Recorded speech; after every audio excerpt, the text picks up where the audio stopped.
अगर आपके पास भी इस तरह के पुराने ताले हैं तो फेंकने की गलती बिल्कुल भी ना करना। Hello friends, welcome back to my channel. तो आप लोग कैसे हैं? आशा करती हूँ आप लोग बहुत अच्छे होंगे। तो आज की टिप्स बहुत ही खास होने वाली है और बहुत ढेर सारी टिप्स लेकर के आए हैं जो कि आपके बहुत सारे पैसे बचेंगे और बहुत सारा काम भी हो जाएगा। तो देर ना करते हुए हम शुरू करते हैं पहली टिप्स। अगर चैनल पे पहली बार आए हैं तो प्लीज़ चैनल को सब्सक्राइब करना और वीडियो को लाइक करना, ज़्यादा से ज़्यादा शेयर करना। क्या होता है, इस तरह के छोटे छोटे डब्बे हमारे घर में आते ही रहते हैं, लेकिन हम लोग क्या करते हैं, इसको कचरा समझ करके फेंक देते हैं।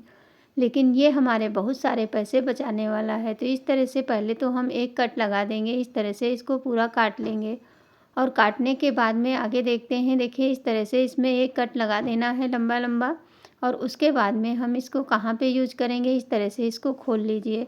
जैसे हमारे घर में पॉलीथीन होती है, जो रोल होता है, उसको निकालने में हमको बहुत ही दिक्कत होती है और सारी पन्नी हमारी उलझ जाती है। तो उसके लिए आप क्या करिए, इसके अंदर इस तरह से रख दीजिए और फिर जहाँ से हमने कट लगाया है वहाँ से हम पॉलीथीन को निकाल लेंगे।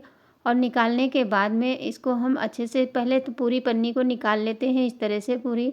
निकालने के बाद जब इसको निकालेंगे तो हमारी पॉलीथीन उलझेगी नहीं और आराम से ये निकल जाएगी और इस डब्बे के अंदर आप पैक करके रख सकते हैं। तो देखिए इस तरह से जितनी आपको निकालनी है आप इस तरह से खींचते जाइए और जहाँ से निकल कट होता है वहीं से आप छोड़ दीजिए और फिर इसको अलग कर लीजिए। और इससे आपकी पन्नी भी ख़राब नहीं होगी और एक जगह स्टोर करके आप रख सकते हैं, छोटी सी जगह में ये रख जाएगी। नहीं तो ये इस तरह से अगर हम निकालते हैं तो बहुत सारी पन्नी एक साथ निकल जाती हैं। तो आशा करती हूँ ये टिप्स आप लोगों के लिए यूज़फुल ज़रूर होगी। तो देख लेते हैं अगली टिप्स। हो जैसे कि कभी होता है कि ज़्यादा निकल जाए तो उसके लिए आप क्या करिए, वो भी इससे बहुत ही अच्छे से हो जाती है। देख सकते हैं इस तरह से पॉलीथीन को आप निकाल करके यूज कर सकते हैं। अब इसे हम निकाल लिए हैं। चलिए, जैसे कि कभी कभी होता है ज़्यादा निकल जाए, उसके लिए क्या करिए, इसको आप आराम से इस रोल को इस तरह से घुमाते चले जाइए उसी के अंदर और ये पन्नी अंदर ही हो जाएगी। उसके बाद में डब्बे को बंद करके आप कहीं भी इसको रख सकते हैं, छोटी सी जगह में ये आ जाएगी और ये देखने में भी अच्छी लगती है। इस तरह से एक रबड़ लगा दीजिए पतली वाली। तो देख लेते हैं अगली टिप्स। जैसे कि हम लोग केक का जो प्लेट होता है उसको हम लोग फेंक देते हैं, लेकिन ये बहुत काम आएगी आपके किचन में, ढेर सारे काम इससे आप कर सकते हैं। तो सबसे पहले तो हम इसका जो ये किनारे निकला हुआ होता है पार्ट, उसको हम कैंची की सहायता से काट देंगे, क्योंकि हार्ड होता है, चाकू से नहीं कटेगा। तो इस तरह से देखिए कैंची ले लीजिए और उससे इसको काट के अलग कर दीजिए।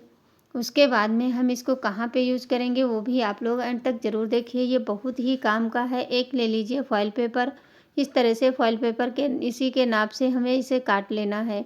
तो हमें बराबर गोल नहीं काटना है, सिर्फ इसको हम चौकोर में ही काट लेते हैं, क्योंकि ज़्यादा हो जाएगा तो कोई दिक्कत नहीं है। इस तरह से हम इसको काटने के बाद में देखिए इसको नीचे रख लीजिए और थोड़ा सा हाथ से प्रेस करेंगे तो ये निशान बन जाएगा। फिर पलट करके सारी जितना भी है स्टील पेपर, इसको हम पीछे की तरफ ऐसे पलट देंगे और पलटने के बाद में ये हमारे अच्छे से इसे कवर कर देना है। चाहे तो कपड़ा लगा सकते हैं, लेकिन ये फॉइल पेपर लगाने से थोड़ा सा ये ज़्यादा अच्छा लगता है, इस वजह से हम इसमें फॉइल पेपर लगा रहे हैं। इस तरह से देखिए पूरा हमने कवर कर दिया है।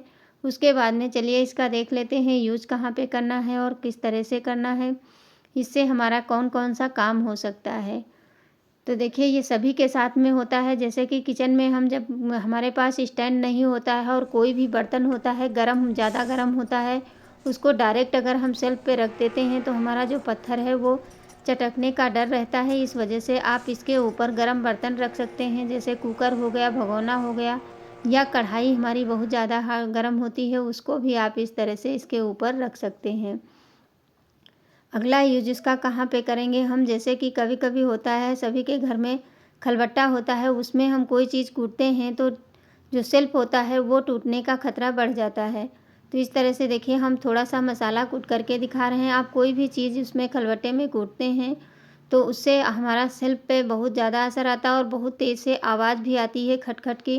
तो इस तरह से जो ये हमने प्लेट निकाली है इसके ऊपर इस तरह से रख करके अगर हम खलबट्टे को कूटेंगे तो आवाज़ भी नहीं आएगी। जैसे कि हम गिलास के अंदर इस सारा मसाला डाल लिए, इसमें थोड़ा सा नमक डाल दीजिए अब ये नमक डालने से हमारा जो मसाला है बाहर नहीं छटकेगा, बस उसी के ऊपर अगर गिर भी गया तो ये इसी प्लेट के ऊपर रहेगा और मसाला भी बहुत अच्छे से पिस जाएगा हमारा और खटखट की आवाज़ भी नहीं होगी। तो देख सकते हैं इस तरह से मसाले को हम अच्छे से पीस लेते हैं। तो हमारे पास ग्लास में रख कर के कोई भी भारी चीज़ ले लीजिए, अगर नहीं है खलबट्टा तो बेलन से भी आप इस तरह से मसाले को कूट सकते हैं। तो ये देखिए मसाला हमारा बनके तैयार हो गया और इस मसाले से आप सब्ज़ी बनाएंगे तो आपकी सब्ज़ी हो या दाल हो बहुत ही टेस्टी बनती है। तो इस तरह से कटोरी में निकाल लीजिए। तो है ना कमाल की ये प्लेट, अगर हम ऐसे ही फेंक देते हैं तो ये हमारे किसी काम की नहीं होती है, लेकिन अगर हम थोड़ा सा दिमाग लगा करके अगर काम करेंगे तो ये हमारे बहुत से काम आ सकती है, क्योंकि हर किसी के पास स्टैंड नहीं होता है बर्तन गर्म रखने के लिए। तो आप छोटा सा काम करके अपना स्टैंड बना सकते हैं। तो देख लेते हैं अगली हमारी टिप्स क्या है। जैसे कि प्याज, कभी कभी होता है कि हम मार्केट जाते हैं, ढेर सारा प्याज खरीद के ले आते हैं, लेकिन अगर ध्यान नहीं देते हैं तो ये बहुत जल्दी से प्याज हमारा जमने लगता है। तो इसकी जो जड़ें होती हैं, सिर्फ जड़ों को हमें काट देना है और जड़ें काट करके रखेंगे तो ये हमारा प्याज जमेगा नहीं और इससे लंबे समय तक आप इसको स्टोर करके रख सकते हैं। और कहीं भी किसी भी डलिया में रख देंगे तो आपका प्याज जमेगा नहीं। देख सकते हैं इस तरह से हमें काटना है। तो जो जड़ें हैं उनको अलग कर दीजिए, उसके बाद में प्याज को रख दीजिए। जैसे इस तरह से ये जमने लगता है तो ये नहीं जमेगा। तो उम्मीद करती हूँ ये भी टिप्स आप लोगों को ज़रूर पसंद आएगी। पसंद आए तो प्लीज़ लाइक ज़रूर कर दिया करें। आप लोग देखते तो हैं, लाइक नहीं करते हैं। तो चलिए देखते हैं प्याज को हम किस तरीके से काटें जो कि हमारे आँखों में ना लगे। कभी कभी होता है जैसे कि पानी में डालना भूल गए और ये थोड़ा सा ही प्याज काटना है तो हमारी आँखों में बहुत ज़्यादा लगता है। इसकी वजह से आप प्याज काटने में बहुत ही दिक्कत होती है। तो देखिए इस तरीके से हमें प्याज काट लेना है, पीछे का पार्ट नहीं काटना है। उसके बाद में छोटे छोटे इस तरह से निशान लगा लीजिए और उसके बाद में आप काटेंगे तो आपकी आँखों में बिल्कुल भी नहीं लगेगा और इसको काटने में भी बहुत ही आसानी होती है, क्योंकि पीछे से हम पकड़ लेते हैं और इससे बहुत ही आराम से प्याज चाहे जितना बारीक काटना हो आप बारीक से बारीक प्याज इसको काट सकते हैं। देखिए इस तरह से काटने के बाद में उसको छिलके को अलग कर दीजिए। तो उम्मीद करती हूँ ये भी टिप्स आप लोगों को ज़रूर पसंद आएगी, क्योंकि छोटी छोटी कुछ ऐसी टिप्स होती हैं जो सभी के काम आती हैं। किचन में ऐसे ऐसे काम आ जाते हैं जिनको करना बहुत ही मुश्किल लगता है, लेकिन जब करेंगे तो बहुत ही आसान हो जाता है। तो देखिए जैसे कि कभी कभी होता है लहसुन है, हम गलती से भूल जाते हैं और पन्नी में ही रख देते हैं तो इससे हमारा लहसुन ख़राब होने लगता है। देखिए इस तरीके से प्याज हमारा लहसुन सड़ने लगता है। तो इस तरह इसको कभी भी पॉलीथीन के अंदर रख के नहीं रखना चाहिए और इस तरह से डलिया में रख दीजिए। अब क्या होता है जैसे लहसुन छीलना है और लहसुन बहुत ही हार्ड होता है जिससे हमारे नेल्स में दर्द होने लगता है। तो आप लहसुन को दोनों उंगलियों के बीच में दबा लीजिए, अंगूठा और उंगली के बीच में, और इसको थोड़ा सा दबाव डालेंगे तो देख सकते हैं इस तरह से दाबने से ये हमारा लहसुन का छिलका अलग हो जाता है। इस तरह से आप ढेर सारा लहसुन छील सकते हैं।